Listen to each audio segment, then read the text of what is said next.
Bonjour Toput le monde.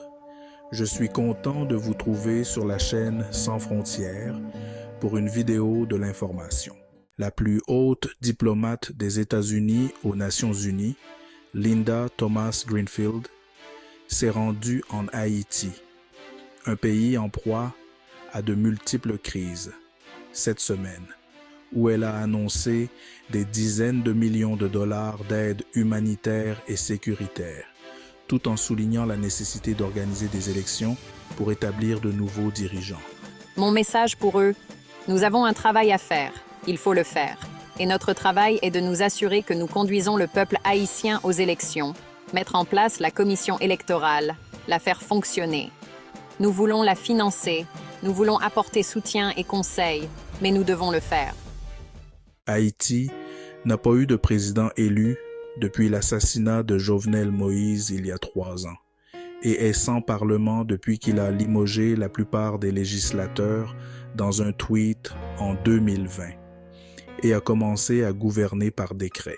Au cours de sa visite, Thomas Greenfield a rencontré des responsables haïtiens, dont le premier ministre Gary Conille, pour souligner l'importance de faire avancer le processus électoral en nommant un conseil électoral provisoire.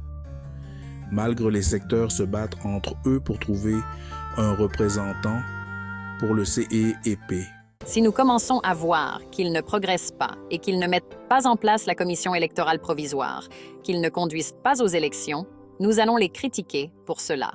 L'organisation d'élections en Haïti, qui ont eu lieu pour la dernière fois en 2016, est l'objectif final d'un accord conclu en mars par le bloc de 15 membres de la communauté des Caraïbes en Jamaïque, après que les États-Unis ont accepté de soutenir une transition politique en Haïti. Mes auditeurs, le CARICOM est un ensemble de mafias contre le bonheur de Haïti. La visite de Mme Thomas Greenfield visait également à souligner le soutien des États-Unis à la lutte contre les gangs et à comprendre les expériences des Haïtiens confrontés à la violence et à la crise humanitaire. Pour nous les Haïtiens, le problème de notre vient dans la façon dont les États-Unis rentrent dans les affaires du pays. Linda Thomas Greenfield rencontrant des militantes. Les militantes ont fait part de leur scepticisme quant à la nouvelle transition politique et à la capacité de la mission dirigée par le Kenya à démanteler les gangs et à rétablir l'ordre. Des policiers kenyans patrouillent aux côtés de policiers haïtiens. Mouin Kenya, Sayopa, même Kamanje, et puis Sayo Cap vini aider nous. Bagay Sadrol NP. Madame Thomas Greenfield les a assurés que la nouvelle force kenyane, qui travaille en étroite collaboration avec la police nationale haïtienne, représente une réponse différente à la violence des gangs. Chers auditeurs, les soldats de Kenya ne font rien en Haïti.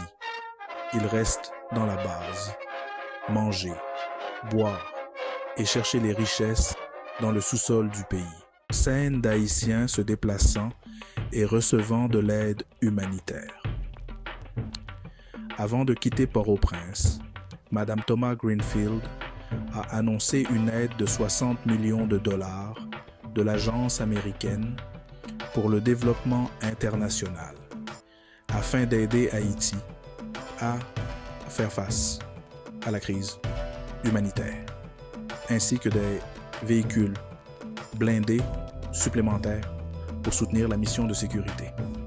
C'est vrai, mais pourquoi les États-Unis ne donnent pas cet argent au gouvernement haïtien pour faire travail nécessaire dans le pays? Il y a actuellement 400 policiers kenyans en Haïti et ils seront bientôt rejoints par environ 200 officiers jamaïcains.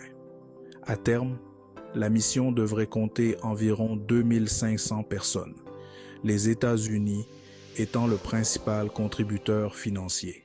Nous poussons à un soutien accru de la part d'autres pays. Nous n'en sommes qu'au début. Je sais qu'il y a encore beaucoup de travail à faire. Madame Thomas Greenfield a également évoqué la poursuite de sanctions contre les personnes en Haïti qui financent les gangs et l'instabilité politique et a exprimé sa frustration face de la Russie et de la Chine. Efforts déployés par les États-Unis pour imposer des sanctions des Nations Unies. Nous allons continuer à essayer de les tenir responsables de leur blocage de l'inscription sur la liste des sanctions. Nous pensons que les sanctions fonctionnent. Les Haïtiens pensent que les sanctions fonctionnent. Personne ne veut être sur la liste des sanctions.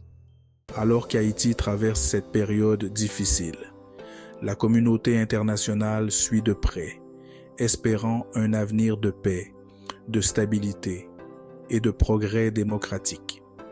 Tout cela peut arriver, mais il faut que les États-Unis donnent une chance aux Haïtiens pour résoudre ce problème. Nous besoin seulement 6 mois rétablir l'ordre dans tout le pays et nous pouvons le faire sans les Américains. Pour plus d'informations, suivez-nous sur la chaîne Sans Frontières. Abonnez-vous pour les dernières nouvelles de l'information.